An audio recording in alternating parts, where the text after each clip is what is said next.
नमस्कार, आप देख रहे हैं इंडिया न्यूज का सोशल मीडिया पेज। मैं हूं आशीष सिन्हा। भ्रामक विज्ञापन मामले में आज पतंजलि के डायरेक्टर बालकृष्ण और रामदेव जो थे वो सुप्रीम कोर्ट में पेश हुए। मामले की सुनवाई के दौरान सुप्रीम कोर्ट ने बालकृष्ण और रामदेव को जमकर फटकार लगाई।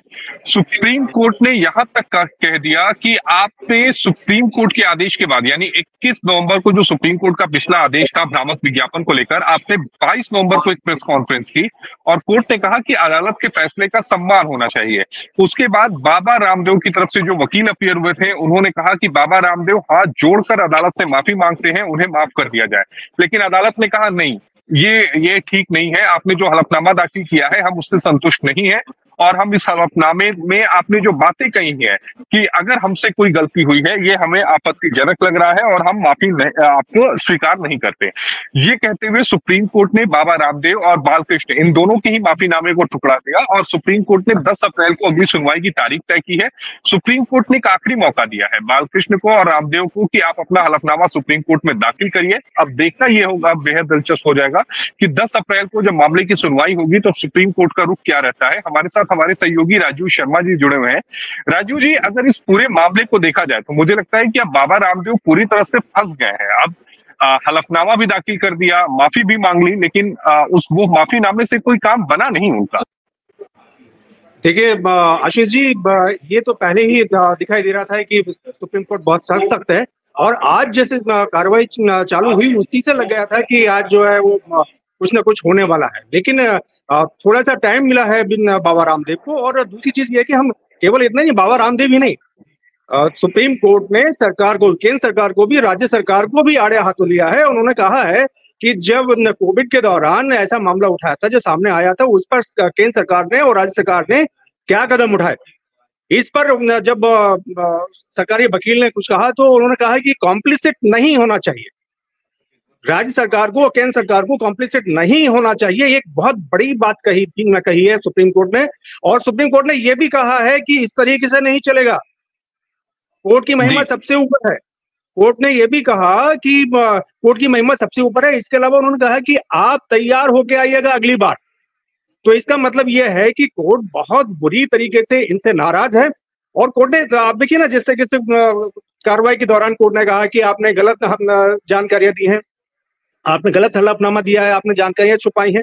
और इन सारी चीजों को देख के लगता है कि जिस तरीके से आज सुप्रीम कोर्ट ने कहा है कि ये सारी चीजें बर्दाश्त के नाकाबिल हैं और अगली बार को जब आप नया हलफनामा लेकर के आएंगे तो आपको तैयार होके आना है। इसका मतलब है कि कुछ बड़ा होने वाला है 10 अप्रैल को आशीष जी। लेकिन मुझे लगता है कि सब कुछ निर्भर करता है बाबा रामदेव के हलफनामे पर और बालकृष्ण के हलफनामे पर और केंद्र सरकार के जवाब पर। क्योंकि अब उत्तराखंड आयुष मंत्रालय को भी अदालत में ये बताना है कि अगर बाबा रामदेव के कथित भ्रामक विज्ञापन मामले को लेकर अगर उनके पास शिकायत आई थी तो उन्होंने कानून के हिसाब से कार्रवाई क्यों नहीं की। तो ऐसे में केंद्र सरकार भी अब अदालत के कटघरे में है, बाबा रामदेव और बालकृष्ण तो पहले से ही अदालत के कटघरे में है। जी आशीष जी, बिल्कुल आप ठीक कर रहे हैं कि केवल बाबा रामदेव या बालकृष्ण, आचार्य बालकृष्ण नहीं, इसमें केंद्र सरकार और राज्य सरकार भी जो है वो घेरे में आ चुकी हैं। और सबसे बड़ी बात यह है कि रामदेव ने हाथ जोड़ करके माफी मांगी है सुप्रीम कोर्ट से और उसके बावजूद सुप्रीम कोर्ट नहीं पसीजा। इसका मतलब है कि सुप्रीम कोर्ट का रुख कितना सख्त है बाबा रामदेव को लेकर के, पतंजलि को लेकर के, पतंजलि के भ्रामक विज्ञापनों को लेकर के। तो इससे साफ है कि वो केवल सरकार नहीं, मतलब केवल रामदेव या बालकृष्ण नहीं, सरकार पर भी कुछ वो सुप्रीम कोर्ट सख्त आदेश कर सकता है। क्योंकि जिस तरीके से उसने कहा है कि कॉम्प्लिसिट नहीं होना चाहिए था, ये जो शब्द है, अगर हम लीगल टर्मिनोलॉजी में इसको समझें तो लीगल टर्मिनोलॉजी में ये शब्द कॉम्प्लिसिट होना ये बहुत ही खतरनाक टर्मिनोलॉजी है। और ये बताती है कि सुप्रीम कोर्ट बहुत सख्त है और 10 अप्रैल को जब इनका नया हलफनामा आएगा उसमें वो भले से ही कुछ कहें, लेकिन जैसे आज चेतावनी दी है 10 अप्रैल को हलफनामे के साथ साथ कुछ और भी बड़ा हो सकता है। क्या होगा वो हम यहाँ जरा ये बताइएगा कि ये पूरा विवाद क्या है। आशीष जी दोबारा बोलिएगा, ये पूरा विवाद क्या है, कहां से ये विवाद बनता है। अब आशीष जी, ये विवाद भ्रामक विज्ञापनों को लेकर के है, पहली चीज। दूसरा चीज ये है कि कोविड के दौरान इन्होंने एक औषधि निकाली थी जिसका इन्होंने दावा किया था कि ये औषधि कोविड को क्योर करती है, और उन्होंने कहा था कि एलोपैथी में ऐसी कोई भी दवाई नहीं है जो क्योर करती हो, लेकिन ये जो उनकी जो उसका एक खास नाम था, मैं इस समय उसको लेना भी नहीं चाहता हूँ क्योंकि कोर्ट का इसमें मामला है, उसमें उन्होंने कहा था कि ये जो है वो एलोपैथी के पास में कोई दवाई नहीं है, लेकिन हमने ऐसी दवाई बनाई है और हमारा ऐसा क्लिनिकल ट्रायल है कि हम इसको साबित कर सकते हैं कि हमारी दवाई जो है वो सबसे अच्छी है और एलोपैथी के पास में ऐसा कुछ नहीं है। तो इसको लेकर के उस समय भी मेडिकल काउंसिल में IMA और जितनी एलोपैथी को फॉलो करते हैं उन डॉक्टरों ने इस पर विरोध किया था और बाकायदा इसका आयुष मंत्रालय ने एक नोटिस भी जारी किया था, और उस समय भी ये मामला अदालत में आया था और कहा गया था कि साहब कि ये गलत हो रहा है। और कुल मिलाकर के देखा जाए तो आशीष जी यही पूरा मामला है जो कोविड से चला रहा है, लगातार ये एलोपैथी के खिलाफ बोलते रहे हैं, जिस पर इंडियन मेडिकल एसोसिएशन ने बहुत तीखी आपत्ति दर्ज की है।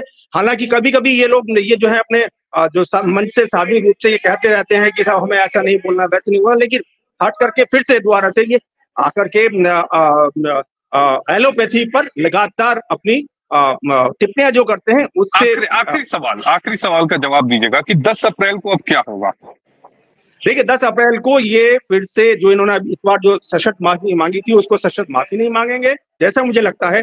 और दूसरी बात यह है कि ये जिस तरीके से कोर्ट ने कहा है उस तरीके से माफीनामा लेकर के आएंगे। दूसरी बात यह है कि आज कोर्ट में जिस तरीके से कहा उन्होंने कि हम आपको बोलने दे रहे हैं इतना ही काफी है, ये बहुत बड़ी बात है। और इस किसी भी मामले में हमने इतना ही देखा है कि कोर्ट इतना जाकर के एग्रेसिव हो जाए या इतना ज्यादा नाराजगी के साथ में इतने व्यवहार करे किसी के साथ जब कोई आदमी खड़े होकर माफी मांग रहा हो, तो इसका मतलब है कि कोर्ट ने इसको बहुत सीरियस, सुप्रीम कोर्ट ने बहुत सीरियसली लिया है और कहा है कि भाई अब आपकी खैर नहीं है, बाबा रामदेव और आचार्य बालकृष्ण की खैर नहीं है। अभी तक जो बचते चले आ रहे हैं वो अब कहते हैं ना कि बकरे की अम्मा कब तक खैर मनाएगी, तो अब वो वाली स्थिति है। और निश्चित रूप से क्या होगा 10 अप्रैल को ये तो सुप्रीम कोर्ट बताएगा, लेकिन आशीष जी जो भी कुछ होगा वो भी अभूतपूर्व होगा। जी राजू जी, आपका जुड़ने के लिए बेहद शुक्रिया। तो राजू शर्मा हमारे साथ जुड़े हुए थे जिन्होंने बताया कि आज कोर्ट की प्रोसीडिंग किस तरह से रही और 10 अप्रैल को जब अगली सुनवाई में बाबा रामदेव और बालकृष्ण पेश होंगे तो उस समय क्या कुछ हो सकता है। राजू जी, आपका जुड़ने के लिए बेहद शुक्रिया। आप सभी का जुड़ने के लिए बेहद शुक्रिया। जिन लोगों ने हमारे चैनल को सब्सक्राइब किया है, जो हमारे वीडियोस को देख रहे हैं, जिन लोगों ने नहीं किया है वो जरूर चैनल को सब्सक्राइब करें। धन्यवाद।